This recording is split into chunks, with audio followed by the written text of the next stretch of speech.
was talking with Liz Finney. We were working with a client on the SCARF model, which is based on David Rock's.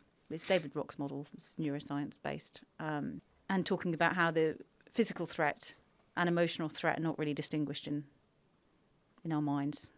And the example that Liz gave was that the experience of somebody saying to you, "Can I give you some feedback?"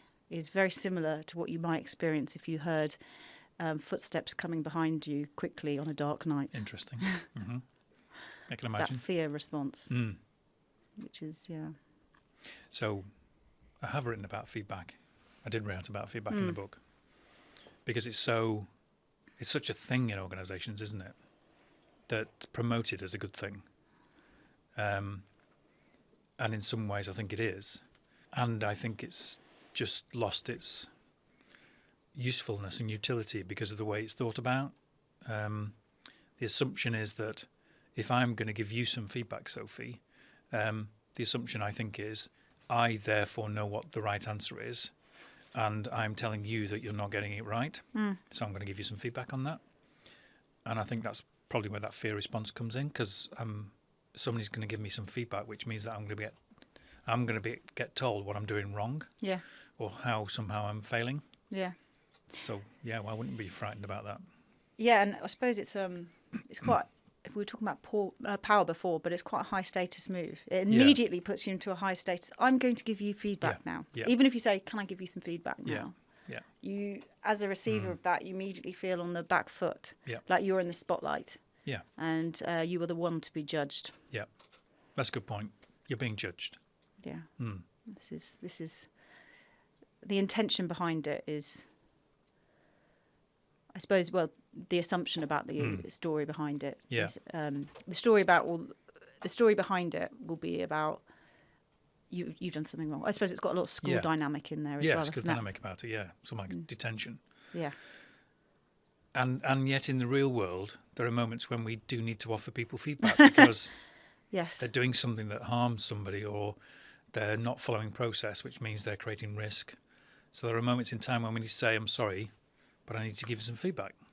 So I think it's a difficult judgment call. But I think if we can revisit how we perceive the process of giving feedback, then I think we can reduce the amount of anxiety around it and actually create a more welcoming culture towards feedback.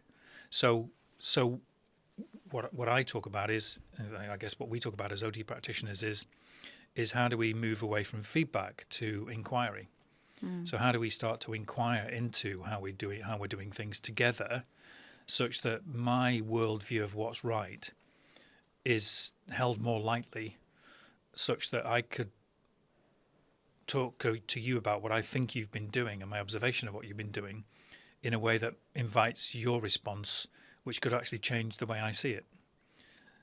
So that we're inquiring into something that's going on, rather than me thinking I've got the truth that I need to tell you about. Yeah. So there's something about that being a more dialogic process, to use a word from OD.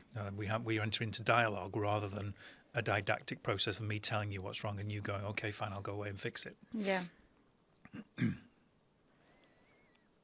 I mean, whether it even we need to call it feedback anymore. Yeah.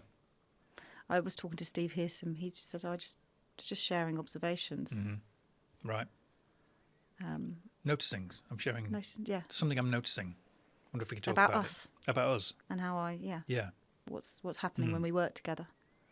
Yeah, and I guess to offer somebody feedback is to shut down the possibility of alternative ways of doing things. Because we're reinforcing the way we do things around here by saying, "You're not doing it the way we usually do it around here, are you?" Now, I get that if somebody's causing harm, but if it's just a process point, then maybe there are alternative ways to look at things. Yes. Is it a form of coercion? Right. I was talking to some clients about moving towards self-management. Well, they weren't moving towards self-management. They were moving a little bit towards letting go, sort of empowering people. And how people, they don't like that. They're losing control. So the feedback initially might be, "I don't like that, take back control." Yeah. And obviously you're not going to change anything about that if you just accept that feedback. go, okay, I'll stay in my box then. Yeah. But actually like, oh, it's not quite feeling quite right to me. What's going on? Mm-hmm. Because when you start empowering people, there's no rule book. You are letting go of control, and you need to keep having those conversations about, is this going how we want it to go? Yeah. I need to let go here. I need to actually be a bit tighter on this. Yeah. It's a negotiation constantly, isn't it? Constant negotiation. So again, this is where we introduce the idea of this loose, tight framework. So how so we talked before about, working in regulated industry sectors. There are things you can do that mean that an individual might end up in prison or somebody might die. So, you need some kind of control over things. But how do you create an environment of good governance in the way that you have some guide rails that mean don't go beyond these, but within those guide rails, you are empowered to figure things out. And ultimately, on building sites and in high pressure industries, in factories and things, they aren't controlled within an inch of their lives. They have some scope, and they have to have some common sense around how they do things every day, such that they have an understanding of what safety means, but they're not regulated to every turn of the spanner and every mix of the cement mixer isn't controlled. They have to get on and do stuff. So we need to, at the end of the day, you have to empower, but there are some guide rails and knowledge that you need to pass on to allow that, which allows that freedom within the framework, as it were. Yeah. What's the best feedback, or most useful feedback you've ever received? Well, I wrote about it in the book, actually. So I didn't think I was a micromanager. I thought I was an empowering leader. And in many ways, I was. This is when I'm talking, 20 years ago as a middle manager. And I thought I created an environment where people could come up with ideas and could put their own stamp on the work. And a very brave direct report of mine came up to me and said, Tony, well, look, I'm sorry, but I want to give you some feedback. Okay. And I had that response of trying to brave it up and go. And did they say, I'm sorry, I want to give you some feedback? I don't know. I can't remember exactly what they said, but I remember it being a rather, I need to give you some feedback, sort of, and you're not going to like this, was the unspoken next sentence. So I in the truest sense, I said, great, okay, what do you need to say? And what they said was a complete shock to me. So I was so blind to it. So I was, the classic micromanagement of when a PowerPoint is created and given to you, I was dotting the I's, crossing the T's, chasing sentences, thinking this doesn't quite right, this isn't how I would say it, thinking that was what was needed in order to get it through, the next level of decision making. And, in rightly they were going, that's so frustrating and so disempowering, and it's really annoying. And if you need it in a certain way, why aren't you telling us we need it in a certain way? So it was really useful because it didn't just lead to me changing the way I did things. What I offered was a challenge back to say, great, I hear what you're saying. I absolutely need to stop doing that. But I think there's something we need to do collectively to shift our practices such that I need to stop doing that. In other words, when you're presenting something to me, there are some things that just aren't right. Incorrect grammar, for example, is just not acceptable. Or when we've talked about a particular topic, you need to say if you don't understand what I'm saying. We need to make sure we're on the same page before you take that away and you create something. So we all had to change our practice. It wasn't just about me changing my practice. We changed our collective practice. So this for me is about where feedback is. It isn't usually about one individual changing what they do. It's a systemic thing most of the time. Yeah. What about you? There was one piece of, I can tell, there's some feedback that I think sometimes it's not even well given, but there's something in it. Yeah. Yeah. So I had a manager when I was in the civil service. I was a team leader. So he was 2 levels above me, and I was talking to him about my personal development. And he said, I just think you're not very resilient. Mm-hmm. And at the time, it was so wounding because it was not my picture of myself. Mm-hmm. And subsequently to that, I went and worked in Africa and an African government. And, with the complexity that was the kind of culture differences, and sort of thrived in those environments because I really value autonomy possibly. And, and I felt very constricted in the civil service. So there was something there that stuck with me. I mean, I think there was an aspect that he was trying to control some of my reactions. Actually a useful conversation would have been, well, what makes this really difficult to live with in this? What is it that's really riling you up about something? Right. That was probably the root of it, that I was quite... something about being in that environment went against my values. Right. It makes me not an ideal person in the civil service, in that kind of organisation. And that was eventually the useful conversation I had with myself about, actually, resilience it's not me being resilient or not resilient. It's the interaction of me and my environment and the team around me, and how that plays out. Which is actually very useful to tell me what I can live with and what I can't live with. So, that could have been a useful conversation to have in the moment. As it was, I did it by myself over years. So what I'm hearing is that an individual had the conversation by themselves. Why is Sophie behaving in this way? I know. I'll figure that out for myself. I've landed on a conclusion. She's not resilient. Yeah. I'll give her some feedback. Good word. Yeah. Let's use that word. It's a good word. Resilient. I'll tell her that she's not resilient, because that's my truth. You then went away and did your own work and unpacked that and figured out there was some utility in that feedback, and came to a conclusion that was very different and more nurturing and more generative for you. What if that team leader had come to you with that question? I'm noticing something about you that is concerning me, and let's unpack that. Yeah. That's not about feedback. That's just sharing and noticing that would have been a more generative, useful conversation, inquiry. Because it would have been learning for him about himself and his reaction to me, about how the team is and me. So that whole interaction. And the other, I remember feeling quite frustrated with with a teammate before, and feeling like, this person's really flaky. And I had a coach at the time who said to me, who basically recalled Jung and the shadow side. So often when something that we find really annoying about somebody else is a shadow side of ourselves that we're not fully acknowledging. And of course she put this to me and I went, nah, I don't think so. Yeah. But again, it just stayed with me. Right. And I was like, what ways? I don't want to be flaky. And then I thought over probably years again, I was like, actually, what is the flakiness there? She's not willing to have an opinion or make a case for something. She's being very tentative about something, very uncertain, not pushing a view forward. That's probably something I could learn from, actually. Right. She was in a very difficult circumstance, a very difficult context, and she wasn't willing to make it sound better than it was, and sort of meet our kind of need for showing progress at the time. I think that was something around those lines. And so it was something about, well, can I just be with the uncertainty and dissatisfaction and of this, and not have to not be the rescuer.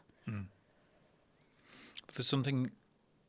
So that those two examples that we talked about there, they take time and emotional energy, and there's vulnerability required, and there's risk involved in terms of being vulnerable because somebody might take advantage of that, and literally it's a longer conversation.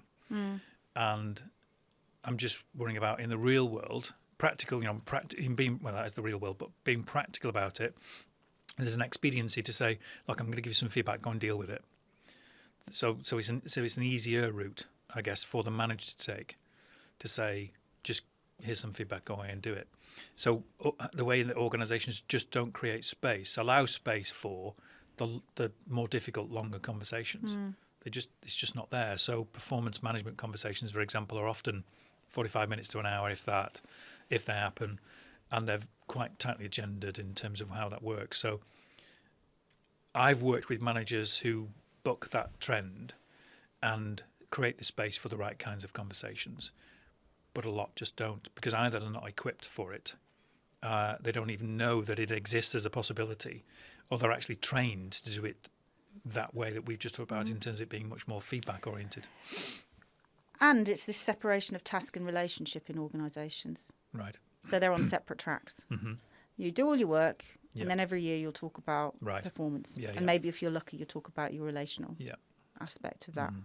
Rather than, we had a meeting, this was the task. How did we do it? Right. What's going on with us?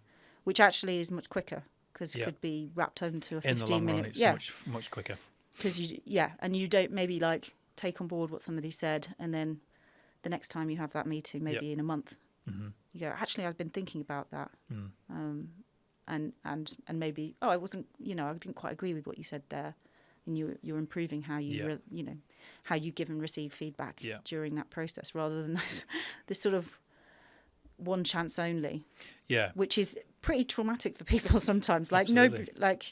And it feels very contrived and unnatural for people. And it's not in the moment either. No. You're talking about historical things that almost somebody's been writing down for 12 months, ready to play back to you, and it's, if you're like me, you can't remember them, and you think, well, how relevant is that now 12 months later?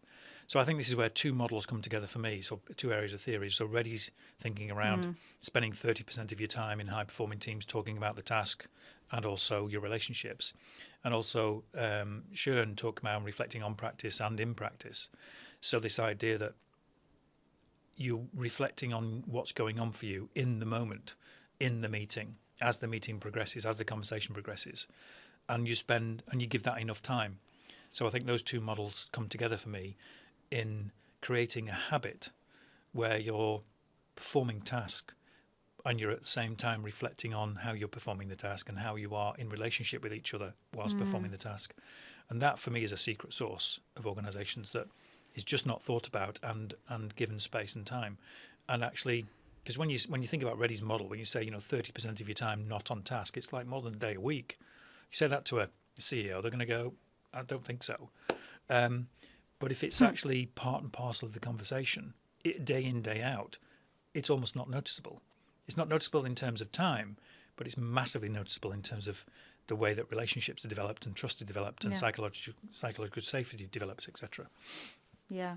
And what's it costing you not to do it at the moment as well? Like the number of times that, just performance management conversations and the massive fallout. Yeah, massive. When people are like, what? Yes. Why was I not told this before? Yeah. It suddenly just seems to come out of nowhere. Yeah. And so we talked before about engineering out the human side of organisations. So performance management systems for me are a classic attempt to engineer out difficult conversations, thinking that you're forcing people to have difficult conversations, but you do it in such a way that it actually becomes more conflictual, more conflict, more emotionally draining, more damaging. Yeah. Because they're not held in the moment. Yeah. I sort of have a lot of interesting conversations, have the interesting, curious conversations before it gets to be difficult. Yes. Yeah. Because often we say, let's have, how to have difficult conversations, but it's kind of very difficult framing that to clients, because nobody wants to have a difficult conversation. No. But actually, let's open the possibility that this could be a really just a huge learning conversation. And yeah. Where's the curiosity in this conversation? Right. So thank you for bringing that word curiosity. That was just popping into my mind. Is the things that I would like to see all managers develop as a basics. We talk about basics of management, and we usually talk about time management and self-awareness and having line manager conversations. But there's some other basics around just developing a sense of curiosity and developing a sense of an ability to notice. Those two things are fundamentally just not talked about in organisations, but I think they're hugely important. So to notice what's going on in the moment in our relationship as we perform the task, and to be curious about what's going on and why, and where are the productive patterns and where are things working, but also where could we do better. It's a positive intent towards improving things in the moment. I think those two things, curiosity and noticing, I'd like to see it more and more in the lexicon of management, but I just don't think it's there at the moment. I did a session with Steve Hearson with a client the other day, and we were talking about feedback, because this is an organisation where they were like, we don't have the space for feedback, nobody gives any feedback, or they give it through kind of a very senior manager who's like, am I responsible for this? What am I supposed to do with this feedback? Why aren't you having these direct conversations? So Steve, being the sort of courageous practitioner that he is, suggested we do some feedback in the moment in front of the client. And it was because he's teaching on the master's module 4 at the moment, and I'm one of the students, and we also work together, so we're also peers. So he did that, and one bit that struck me was he was talking about how I am professionally. There was a kind of, how he experienced me when he was working with me, which was quite kind of reflective, thoughtful, professional. And then on the masters, it was like, oh, Sophie's just like a bit more kind of like much more playful, probably more extroverted, moving things along quite fast. Yeah. Which was, I didn't really realise there was so much difference. So it was quite useful for me. But the way we had the conversation, people really reacted. They were like, oh my gosh, that was so positive. Right. And obviously sometimes you have difficult things to say in feedback. But it makes it so much easier, doesn't it, when you're kind of saying, this is how I see you. I'm seeing you, and I'm seeing you in all your glory as well. Right. And also, there can be a shadow side to that, rather than, and it's what I found always very difficult in organisations when they said, these are your strengths and these are your development points. So we weren't not going to say weaknesses, but that's what we're really saying. Yeah. Rather than kind of saying, let's see where you're overusing your strengths here, or where you're getting in your own way. Yeah, so that's definitely a perspective I like to take, is we have strengths and then we overplay our strengths. And also have an appreciative lens on everything we do. Positive regard, unconditional positive regard for the person and their intentions. And sharing things. So I'm making an assumption that Steve shared his noticings. Yes. Rather than saying, I'm going to give you some feedback now. There's something about his noticings as an act of neutrality. I notice this and I notice this, without the judgment that might lie behind. So our original conversation around somebody saying you lack resilience is a judgment, rather than I notice this about you, which is a very different, and let you both come to the conclusion whether or not that's about resilience or not. So my sense is that Steve offered something as a noticing. Yes. Which is a less subjective. Yes, he did. Less judgmental observation. Yeah. And I think there's a kind of curiosity for me, curiosity for himself in equal measure, and then curiosity about what is the thing that is Steve and Sophie as a system. Right. That has its own unique dynamic, like as a marriage would. Marriage has its own life as well.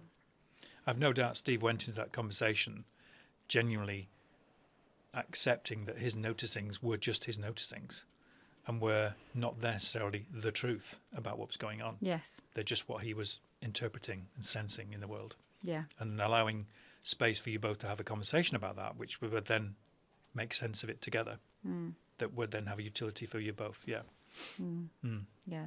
So something about attachment to the stories you're telling, and separating that out from this is what I saw, the physical reality of you, I don't know, speaking, sort of, what was it that I did? Presumably, offering up experiments, for example, for the group. This is what I saw, and this is what I interpreted from that. And have you taken anything from that? So we think about practice then, these two sides of Sophie, the professional Sophie and the participant Sophie. Well, my original question in the beginning of the Masters was around where can I find my authority? And sort of linked to that, my authentic voice in Mayvin, where I was relatively new. So it speaks to that a little bit. So is this something that I'm an OD professional, and this is a arena where people, what's the average age of an OD consultant? Got to be in their 40s. Well, I will be in my 40s next year. Yes. I think so. I would say so, yeah. Yeah, so feeling a bit kind of inexperienced, younger. Yeah. Maybe that is a mask I put on. And just owning my expertise a little bit more, so I can actually shift back and be more playful. Yeah. And also kind of, well, it's not always appropriate to be like that. No. Yeah. But it's more about, actually, maybe I'm overplaying it sometimes. Maybe. And you're representing Mayvin as a brand, and therefore there's a responsibility to that, and a level of professionalism required, etc. So I think, James was talking earlier about different aspects of practice. And, when you're playing tennis and versus when you're standing up facilitating a meeting, there are elements that are very different, but there's always you there. You are the common, your practice is there. So we are the sum total of our parts, as it were. I was reading one of our advanced practitioner program papers yesterday, and somebody had written, I am the sum of my parts, I am my practice. So there's something about recognising where those different elements play and shine and rise to the surface and not. But I'm really curious about how you could bring more playfulness into the professional space and vice versa. Not that you neutralise them or you somehow play anyone down, but there becomes a richness to your practice as it develops. Yeah, so it's not about averaging it out. Yeah, no. It's kind of not. Like giving each space to shine, really. Yeah. Because I do really like being reflective as well. Yeah. And thinking big thoughts. I certainly notice there can be a big difference in my presence when I'm facilitating based on how energised I feel. And there's a playfulness that comes out in my facilitation, and a comedic element to my practice that comes out when I'm feeling energised and focused. And yes, I've seen that. And other days it's not there, so that it's an energy thing, and it's difficult to do anything about that if you've got to turn up and you've got people waiting for you and you're not quite in that zone. But I do wonder how maybe I could have a more open conversation with my co-facilitator, because often I'm with a co-facilitator, to say, look, do you want to take this space? Because I'm probably better taking this space, or tell them I've got the energy for this, so let me take this. So there's something about me foregrounding checking in with myself around how I'm feeling that day and what I feel up to. Yes, so checking in around energy. Yeah.